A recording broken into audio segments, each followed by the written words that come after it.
Hello mga sangkay, mga kalingap. Welcome back to my channel. Ito po muli ang inyong sangkay na si Sangkay Londs muling nagbabalik. Kumusta? Kumusta kayong lahat? Sana nasa mais na kalagayan ng lahat. Mapadito sa Pilipinas or sa mga nasa ibang bansa, dobling ingat tayo, no? So mega love shoutout sa inyong lahat sa Team Sangkay Original, Team Sangkay Sponsors, Team Kalingap, Kuya Val at Edna Kalingap Rob. Sa lahat ng aking mga followers, supporters, and subscribers, sa mga lolos, lolas, OFWs, and PWDs. Mega love shoutout sa inyong lahat. And of course, I love you all. Ayan. Mega love shoutout kay Tita Mina Jaramillo, Tita Kong Viots, Kamanetare ng San Diego, California. Sa aking mga kasamahan sa Kalingap Watchers, Kalingap Reactors, Kalingap Partners, no?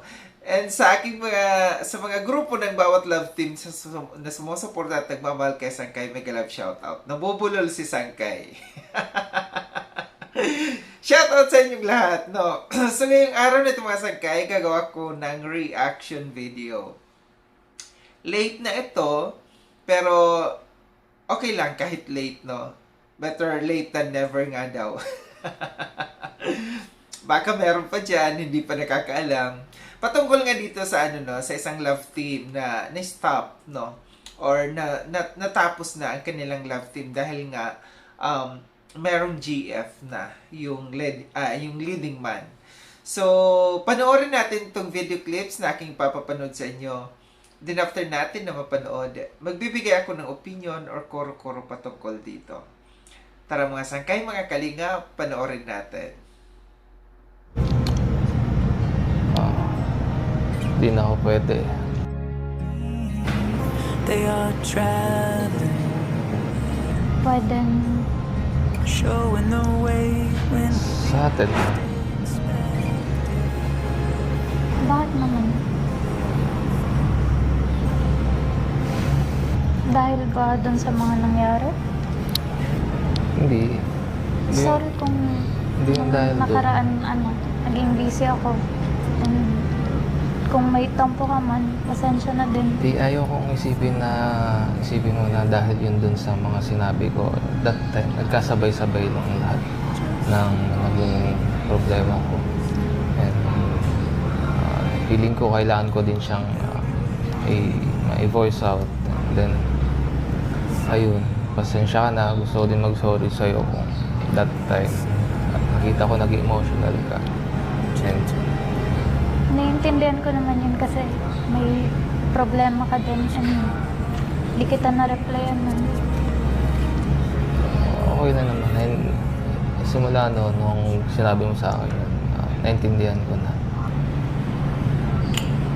Basta huwag mo na lang huwag mo na lang masyadong isipin kasi hindi dahil sa'yo yun. Akala ko pa naman masaya tayo and gusto ko pa naman sana tuloy-tuloy yung vlog hanggang sa makatapos ako. Ay, kaso, iisip ko din. Bakit? Ano ba talaga yung rason mo? Gusto ko lang naman malaman.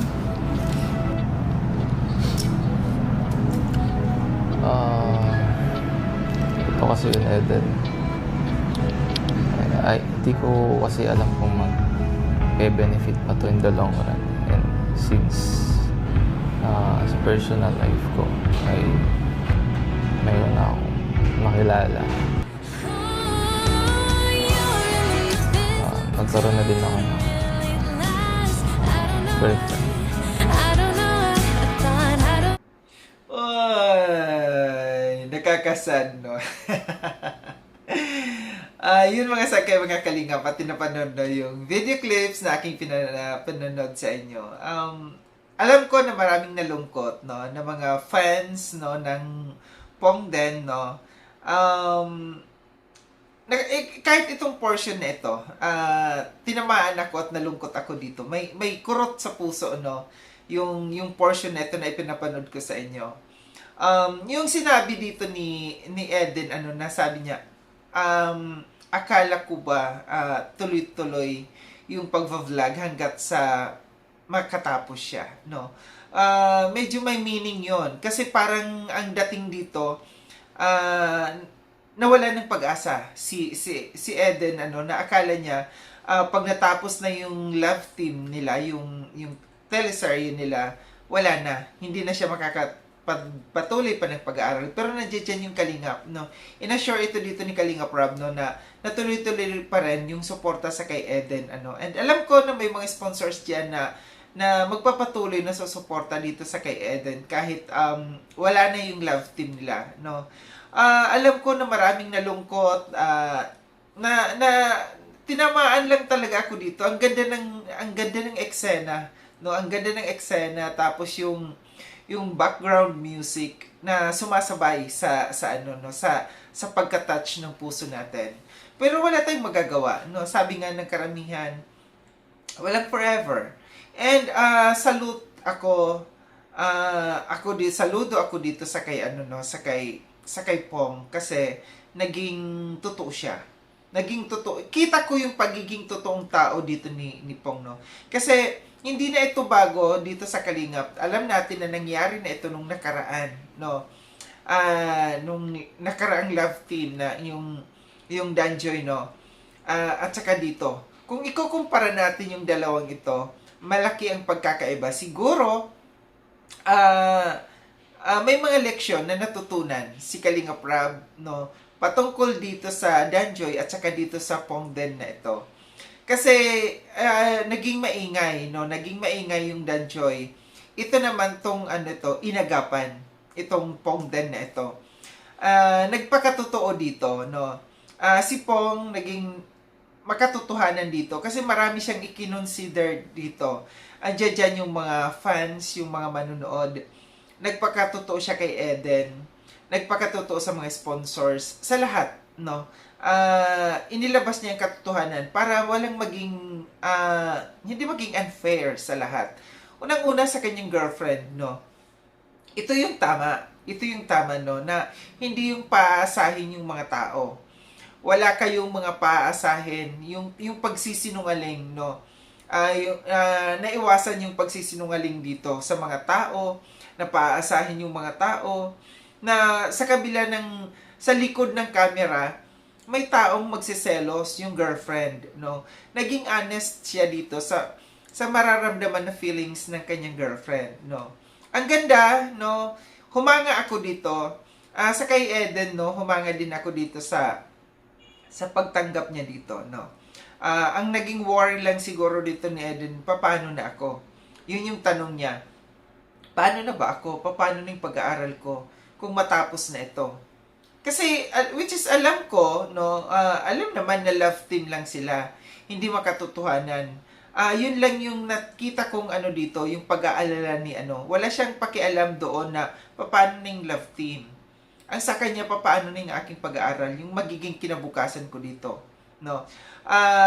Which is, hindi siya pababayaan ni Kalingap Rob, nandiyan dyan.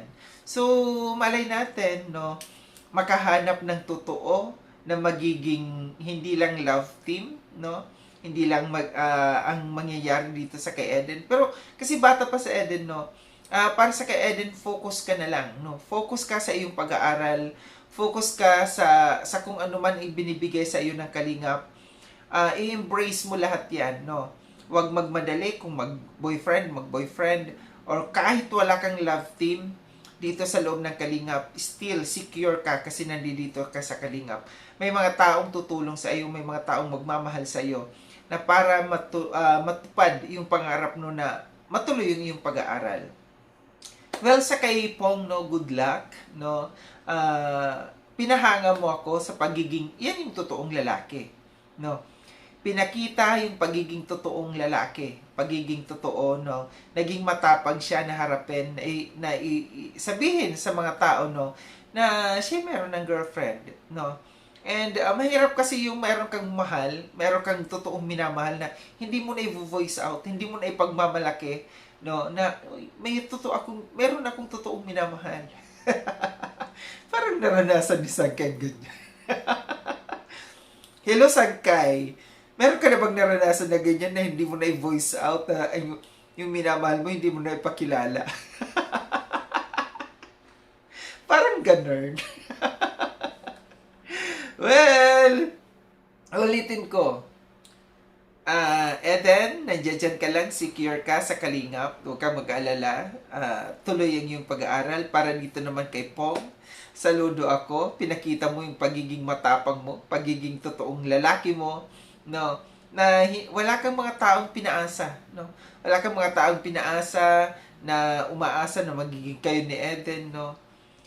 Sinabi mo yung katotohanan. Ito lang ang aking reaction patungkol dito na isa ako dito sa sumaludo dito sa love team na ito, sa pagwawakas ng love team na ito, na smooth, no?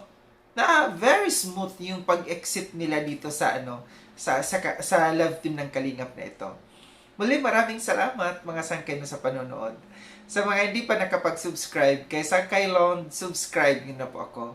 Click yung notification bell para updated kayo sa lahat ng mga videos na aking gagawin. Like and share itong video na ito mga sangkay. Kita-kits tayo ulit sa susunod na video na aking gagawin. Ingat kayo sa ang dako ng munubang kinaroroon. Paalam na mga sangkay, mga Kalingap. Paalam.